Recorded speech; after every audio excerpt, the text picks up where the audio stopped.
Okay, well, another video so quickly, yes. I imagine I'm going to be doing this quite frequently here now.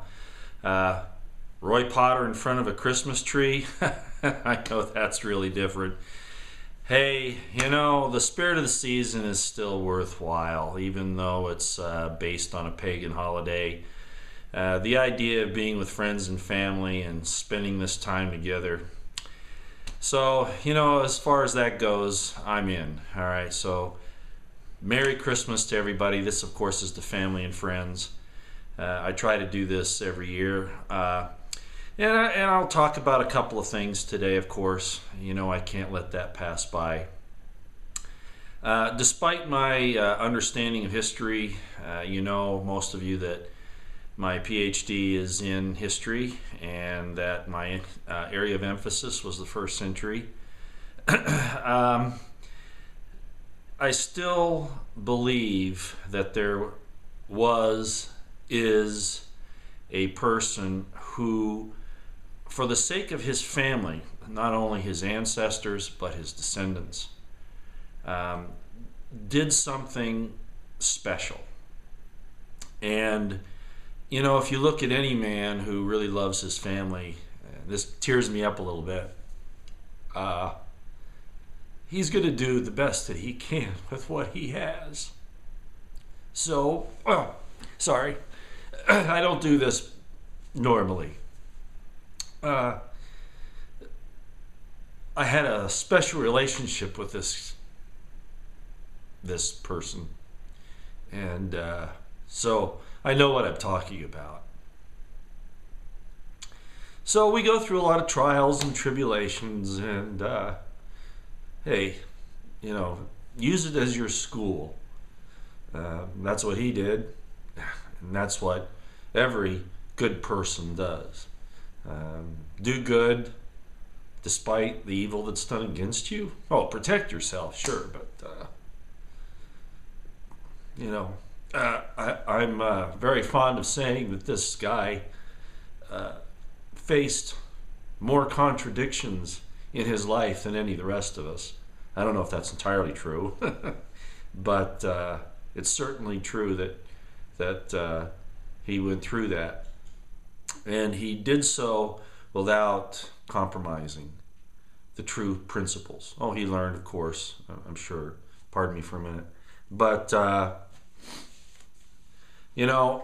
if I were a father and I wanted to, and of course I am, I have 11 children, okay? Merry Christmas to all of them. I'm not embarrassed about that. People from California really don't like you saying you have 11 kids. More often than not, I've been told off because of that. How I got the 11 kids, they don't seem to care too much, but like the rest of the people in Utah. But yeah, 11 kids, all wonderful. I love all of them. So Merry Christmas to all you guys. As I was saying, this guy was faced with more contradictions than anybody else. And a father expects that his sons and his daughters will, do better than he did. And there's a scripture that says that, Jesus says, "Greater things will you do than I have done." And everybody goes, "Well, how is that?" Well, it's the wish of a father that they will excel. I'm not sure that it was a prophecy as much as it was an instruction. But at any rate, so he was faced with all these contradictions. And what do they do to us? Well, they make us look at the good side and the bad side, the dark and the light. And it's for our experience. I had one of my sons here the other day, and you know who you are, say, why am I going through all this? Why am I learning these things? Why am I having these special dreams? And my morals when I was younger were so bad. Hey, young man, it's for your experience. And I know we had some difficulties during that time, but you know what I was concerned about. So you're headed down that road now, and where you recognize those things, they were for your experience and your wisdom and your understanding. And my oldest son, same thing, actually all my kids, my middle son, or actually my last son, all my daughters, they're pretty special people. They've been through a lot. They stand head and shoulders above so many others. And I don't mean that as a brag. I mean that as the way they want to search for the truth. So again, you have my love and my appreciation. Okay, let's get back to some history. And I just mentioned this.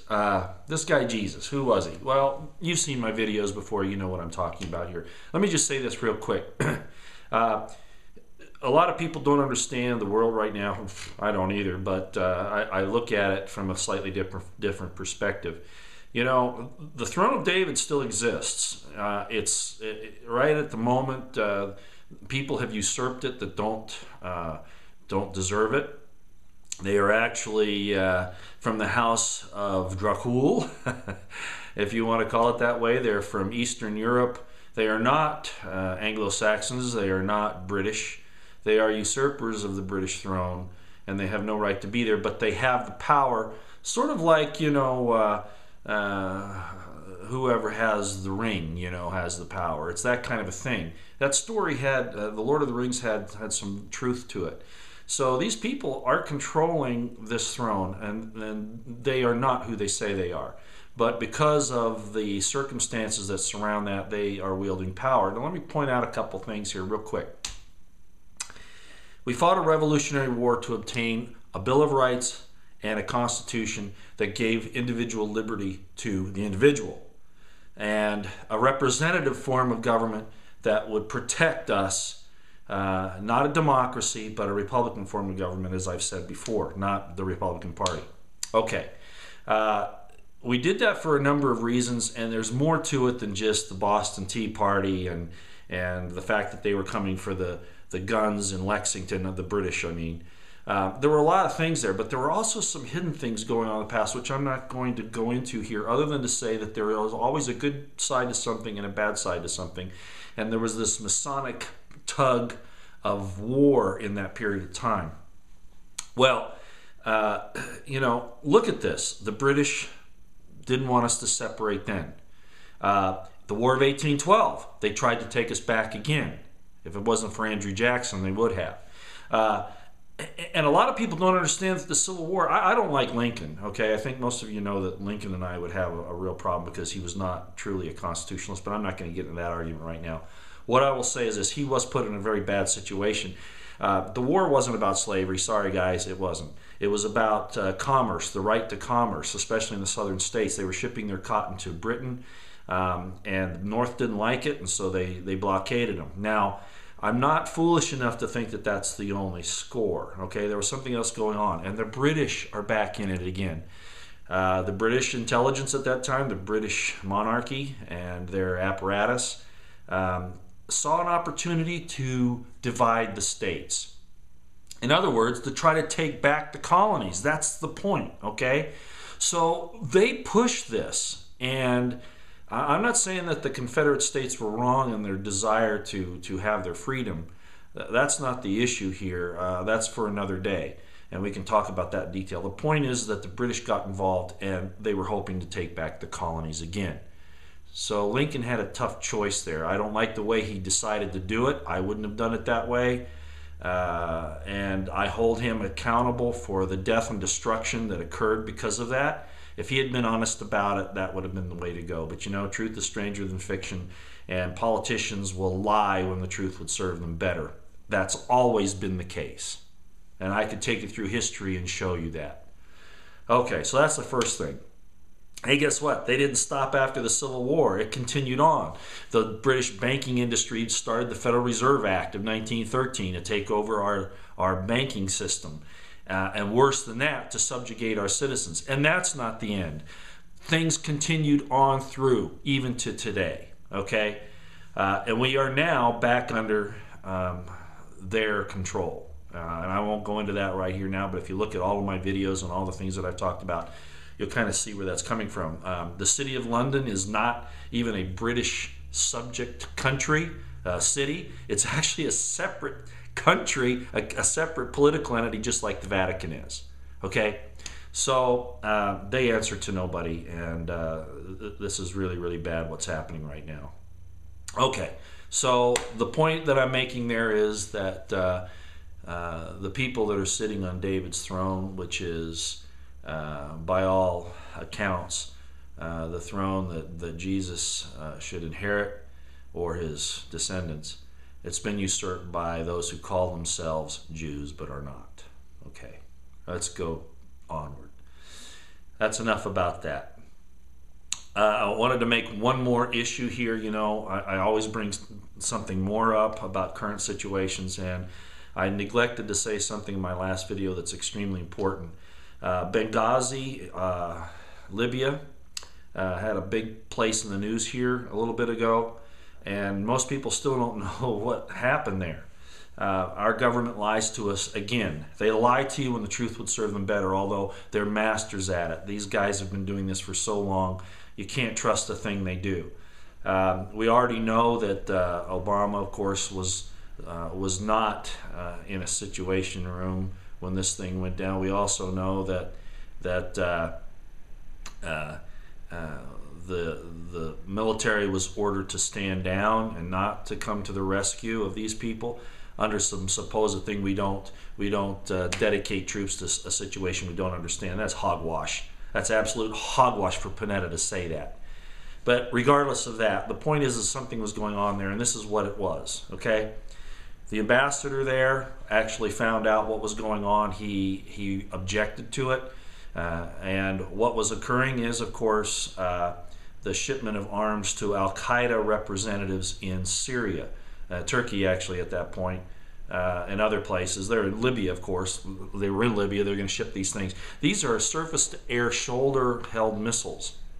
Very dangerous. Thousands of them. The CIA supposedly was in there in this outpost trying to get these missiles back. I doubt that seriously. Maybe the operators thought that, but the real issue was to get these things further spread into the hands of Al-Qaeda. And you have to understand full spectrum dominance. I'm not going to go into that right now. You have to understand that there are no sides in this thing, okay? That's all smoke and mirrors. There's one side, and they're controlling all the sides, okay? I'll just say it like this. Those missiles are going, like the suitcase news I talked about the other video, these missiles are going to show up, and they're going to pretend like they don't know where they came from. Our government gave them to Al-Qaeda. And again, Al-Qaeda is not a real organization. But for the sake of definition right now, for the type of people we're talking about, I'll just say that. Al-Qaeda is controlled by our intelligence services. Okay? Regardless of that, they're going to have these missiles. And they're going to show up in different areas of the world, particularly Western Europe and here. I don't know when that's going to happen. Okay, but it is going to happen. Civilian airliners are going to be shot out of the sky on landing and takeoff using these missiles that we gave them. Just like the gas we gave Iraq, they used on the Kurds. Now, by the way, the gas was no good by the time we went to war with them, supposedly with these WMDs. It's a non-persistent agent. It was already no good. But despite all of that, the point is our government, like in Fast and Furious, giving those arms to the cartels and causing all that grief in Mexico. Do you realize almost 50,000 people have been killed in that war? Yes, it is an insurgency, and my documentary Borders explains why that's the case. Okay, so these things are going to show up, and then they're going to use that saying, as a commentator here said not too long ago, they're going to use that as another reason to clamp down on our liberties and freedoms, even though they're the ones, the government intelligence services and the military-industrial complex, are making sure that these rebels, these Syrian and Libyan Al-Qaeda representatives, who they've put in power, and yet we're fighting here. You know, there's a law that says you can't support terrorists, right? Our government supports terrorists. They violate their own law. They can do whatever they want. No, this is all out of control. You can tell I get really passionate about this. All right, so what I'm saying is at some point in time, these things are going to show up and airplanes are going to come out of the sky. Look, I love my family, I love my friends, and I know you put all this stuff off. Well, it won't happen this time. It won't happen this time. Be on your guard. There's no way you can stop this. You're not driving the airplane. Not to mention the groping and the sexual misconduct that the TSA does to us. There's mortal danger, okay? I'm not sure when this is going to happen, But at this point forward, I would say it's probably best not to fly. All right? There are thousands of these things. They can literally shoot thousands of these out of the air. And our southern border is wide open. I proved that in the Borders documentary. I don't care what the Department of Homeland Security tells you. I don't care what the Border Patrol tells you. It is not a secure border by any means, okay? They will come across there or from the sea. All right. So, Merry Christmas, of course, and then all this serious stuff, but I had to cover all that as quickly as I could. Thank you for putting up with me. It's only because I really do honestly have a love for people. I will publicly say I am sorry that I donned the uniform of this country. I did so because I thought I could fix things. All young people think that. But the evil is too deep. Okay? It's way too deep. So I regret that I did that. Some people lost their lives because of me being in this uniform. And I regret that to this day. But I'm trying to make amends for that. Okay? Love you all. Have a great Christmas. Bye.